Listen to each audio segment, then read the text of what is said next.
자, 2016년 3월 고3 학평의 17번 문제입니다. 동감 지문, 인문 지문에 2점짜리 문제인데, 뭐 2점짜리 문제? 뭐 내용일치 문제인데, 이게 왜 내용일치부터 일단 설명을 해줘야 될 것 같아요. 이게 내용일치라고 생각을 못하는 학생도 있을 것 같아서, 왜냐면 좀 일반적인 그 발문의 형태가 아니잖아요.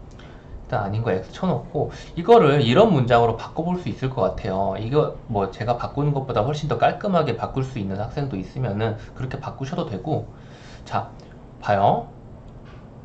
일단 이게 제일 중요합니다. 윗글에 나타난 아담 스미스의 생각이라는 것. 자, 일단 나타났다는 거예요. 그쵸? 그쵸?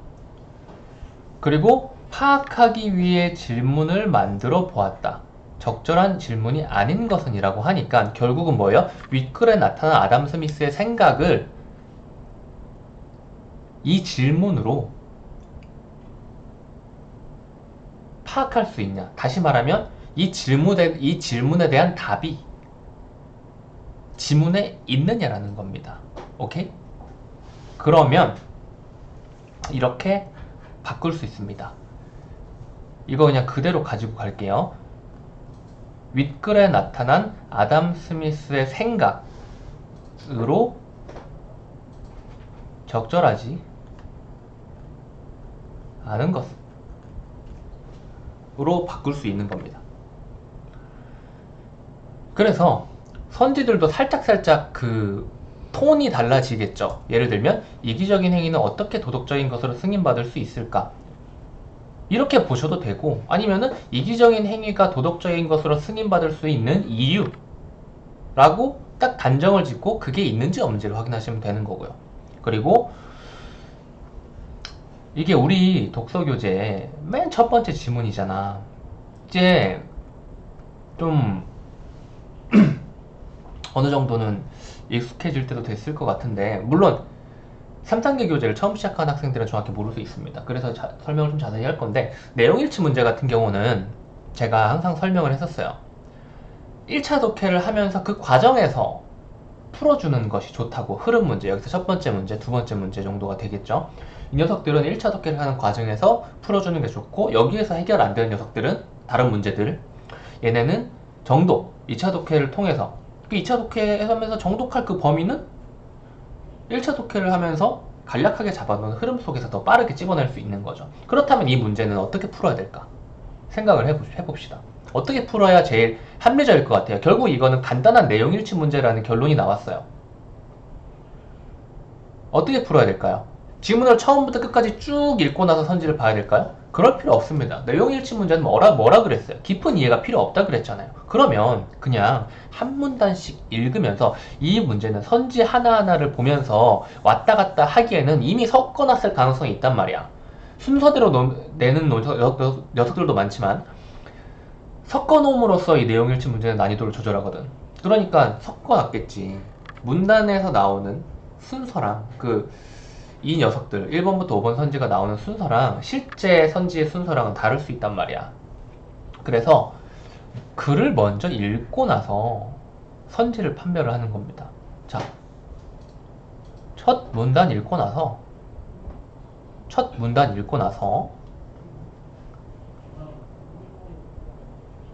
1번 선지, 2번 선지부터 5번 선지까지 봐봐요. 어떤 내용들이 겹쳐요? 어떤 내용들이 겹쳐요? 이기적인 행위는 어떻게 도덕적인 것으로 승인받을 수 있는가? 이거는 이기적인 행위라는 단어가 나와야 되잖아. 그치? 이기적인 행위라는 단어가 없어요. 2번 선지, 개인은 왜 이기적인 감정을 느끼나 이기적인 행위를 하게 되는가? 이건 있나요? 없죠? 그쵸? 1문 안에 없습니다. 인간의 내재하는 어떠한 성질에서 사회질서의 원리를 찾을 수 있는가? 사회질서. 사회질서. 인간의 내재하는 숨은 성질들. 그리고 하나는 개인의 이성, 하나는 개인의 내재하는 선척적인 도덕감성. 개인의 이성, 그리고 도덕감성. 이 두 개. 그러면은 이 3번 선지의 근거는 1문단에 있는 겁니다. 그쵸? 그리고 나머지 녀석들은 동감, 뭐 자신의 행위의 도덕적 판단 이런 말들은 1문단에 없죠. 그래서 이렇게 1문단을 슥 보면서 너무 깊은 정도까지는 안 해도 되겠죠. 그냥 스스슥 봐주면서 단어 찾는 좀 그런 느낌이니까. 그리고 2문단 들어가는 거예요. 2문단은 뭐가 있을까요? 그래서 여기에서 우리가 1차 독해를 하면서 체크를 해주는 과정이 같이 필요한 거예요. 이 첫 질문, 이게 정말 중요한 거기 때문에 이거는 밑줄을 쳐도 되고요. 그리고 이게 중요한 거라는 걸 이미 인식을 했다면 굳이 밑줄을 안 쳐도 상관이 없겠고요. 네, 저는 친 상태로 냅둘게요. 그리고 18세기 영국에서 이 문제에 접근한 두 흐름이 있었는데, 하나는 개인의 이성에서, 하나는 개인의 이성, 체크를 해두고요. 지금 이 인간의 내지 않은 숨은 성질에 대해서 이야기를 하고 있다는 거를 계속 잡고 있어야 돼요. 하나는 개인의 개인의 이성이다. 그리고 하나는 개인의 내지 않은 선천적인 도덕 감정이다. 그리고 개인의 선천적인 도덕 감정에 주목한 것이 바로 아담 스미스인데, 아담 스미스는 이 도덕 감정이라는 것의 핵심을 모든 인간이 가지고 있는 동감 능력이라고 보았다라고 하는데, 이 동감 능력은 결국은 뭐예요? 이 지문의 주인공이자 첫 문장에서 말한 자유로운 개인들이 모인 사회의 질서와 조화를 보장하는 인간의 내지 않은 숨은 성질에 대해서 아담 스미스가 주장한 것입니다. 오케이? 이거를 이렇게 딱 기준을 잡고 나서 들어가야죠. 그래서 1문단 내가 언제나 자세히 읽으라 그랬잖아. 2문단 들어가면 동감이란 동그라미 치고 밑줄까지 치면 좋겠죠. 그리고 밑줄을 칠 필요가 없다라고 생각을 한다면, 배웠죠? 동그라미 친 것에 대한 부가 설명은 이미 있기 때문에 밑줄을 굳이 안 쳐도 될 거라고. 하지만 치셔도 괜찮습니다. 그래서 이것도 잘 잡고 가야 돼요. 인문지문은 처음에 살짝 흔들리면 그 다음에 뭔 말하는지 잘 못 잡게 되거든. 지금 거의 지문 독해 강의처럼 보이는데, 이 문제를 풀기 위해서 필요한 과정이 그겁니다. 오케이? 그렇기 때문에 모든 내용일치 문제에서 자세히 강의를 하면은 지문 간단 독해 강의가 섞여 있을 수밖에 없어요. 그렇기 때문에 많은 선생님들이 그냥 이 단어 찾아 이런 식으로 설명을 하는 겁니다. 저도 그런 경우가 많고요. 근데 이게 전제로 깔려 있는 거예요. 하지만 이 간단한 문제에 이렇게 오랫동안 이야기를 하면서 설명하는 강의를 지루함 없이 진짜로 도움이 되는 것이라고 생각하고 듣는 학생이 얼마나 될까요? 별로 없겠죠. 그러니까 빠르게 풀면서 이거 스킬이야 이러는 거야. 실제는 독해랑 연결이 돼야 돼.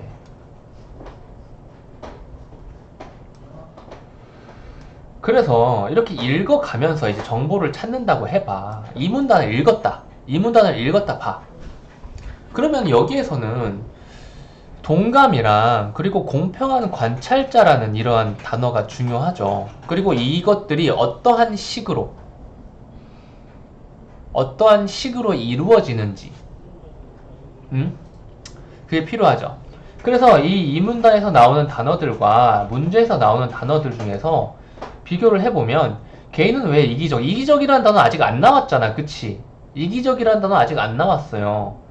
그리고 상상, 이기적인 행위 1번 선지랑 2번 선지는 아직 안 나왔어요. 그리고 4번, 관찰자는 타인의 행위와 동감이 이루어지는 과정에서 무엇을 상상하는가. 동감이라고 했죠. 그리고 동감의 정의가 이 문단에 나왔죠. 그리고 4번 선지는 동감에 대해서 이야기를 하고 있죠. 그쵸?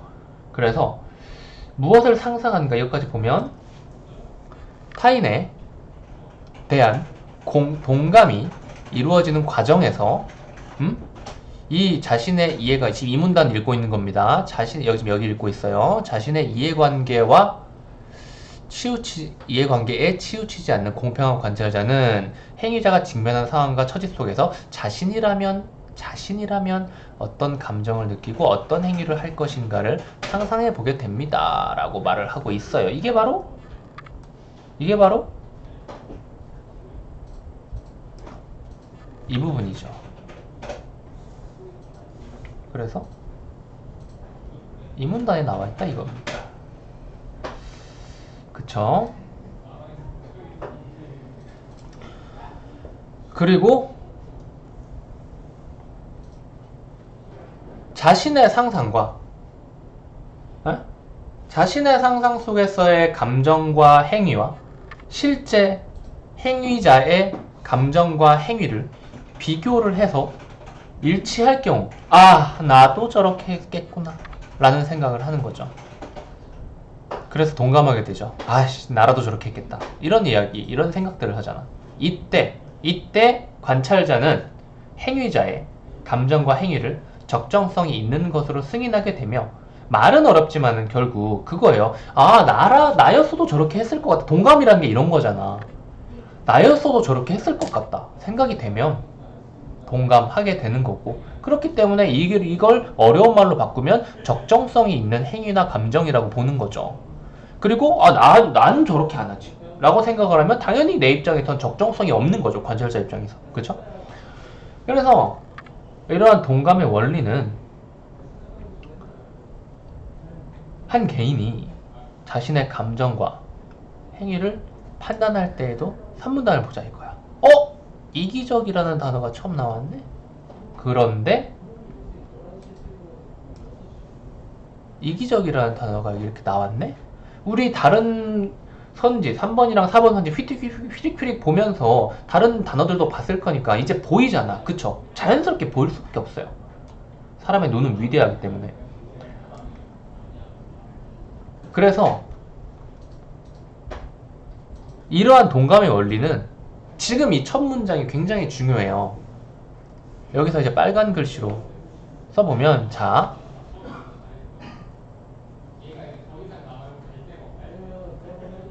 타인의 감정 및 행위라고 하니까 이거 다 지울게요. 타인에 대한 동감인 겁니다. 그런데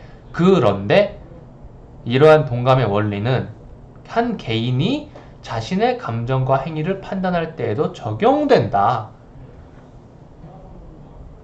본인 동감이라는 거예요. 요 3문단은. 지금 이렇게 흐름을 잡았어? 읽으면서 이 문제를 풀기까지 이런 식으로 흐름이 잡혔어? 이 연습을 해야 돼. 별거 아닌 것 같아 보이지만 엄청난 차이가 있는 거잖아. 다른 사람 기준에서 본인 기준으로 바뀐 거야. 이거를 이 첫 문장을 보면서 판단할 수 있어야 돼요. 그렇다면 선지를 쓱 보자 이거야.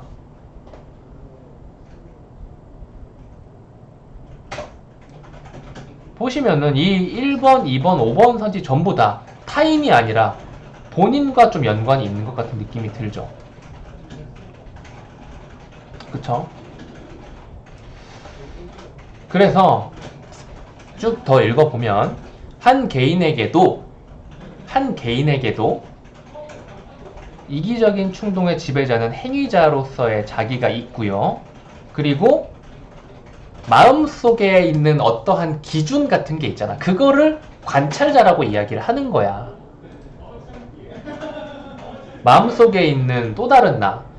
뭔가 병신짓을 하고 나서 한참 후에 왜 그랬지? 라고 생각하는 관찰자로서의 나가 있는 거야.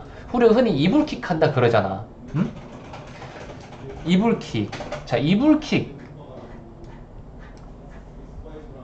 어떠한 행위가 있고요. 그 다음에 시간이 흐릅니다. 그리고 나서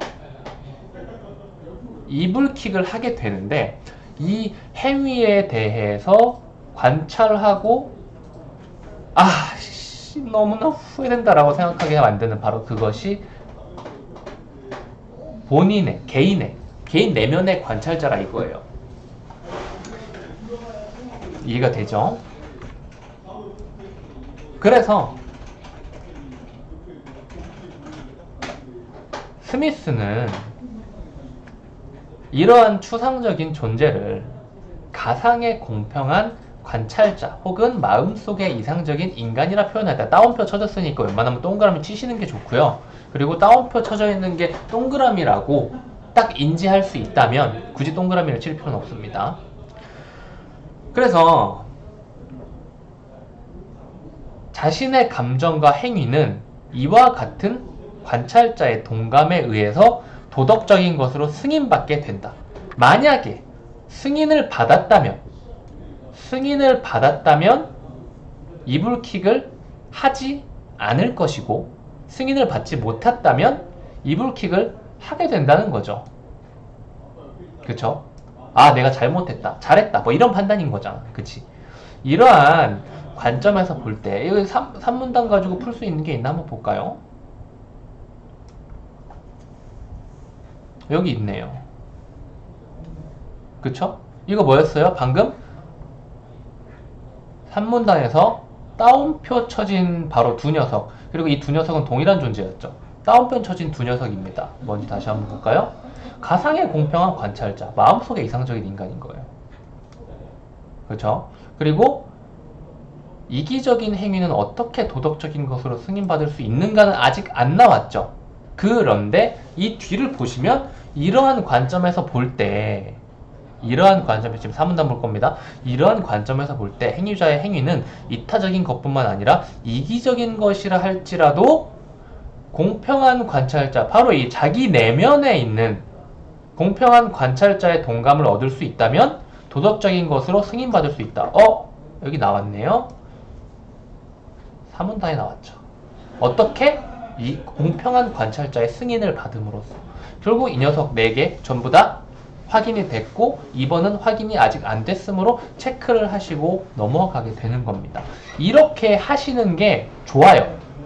진짜로 이제 나는 지문 흐름 따위 필요 없고 따닥닥 하면서 기계처럼 완벽하게 풀 수 있다 라고 생각을 한다면 선지만 보고 왔다 갔다 찾으시면 되는데, 그런데 우리는 이것만 푸는 게 아니잖아. 그렇기 때문에 빠르게 1차 독해를 하는 과정 속에서, 사실 이건 거의 정독과 비슷한 수준으로 읽게 됐지만 이해가 어렵다면 혹은 문제를 풀 때 필요하다면 당연히 이렇게 읽어주는 게 좋겠죠. 이렇게 읽음으로써 추가적으로 자세히 읽어야 될 부분이 줄어들게 되고 문제는 해결이 됐으니까요. 그래서 이렇게 해서 이 문제가 해결이 되는데, 지금 이 2번 선지에 대해서 이야기를 좀 해봐야 돼요. 개인은 왜 이기적인 감정을 느끼거나 이기적인 행위를 하게 되는가라는 질문을 하고 있어요. 근데 지금 우리가 여기까지 봤다면 이제 이번 선지가 나왔는지 안 나왔는지를 궁금해하지 않고 그냥 넘어갈 수 있어요. 여기까지 제가 했던 이 절차대로 제대로 밟았다면. 그 이유가 뭘까?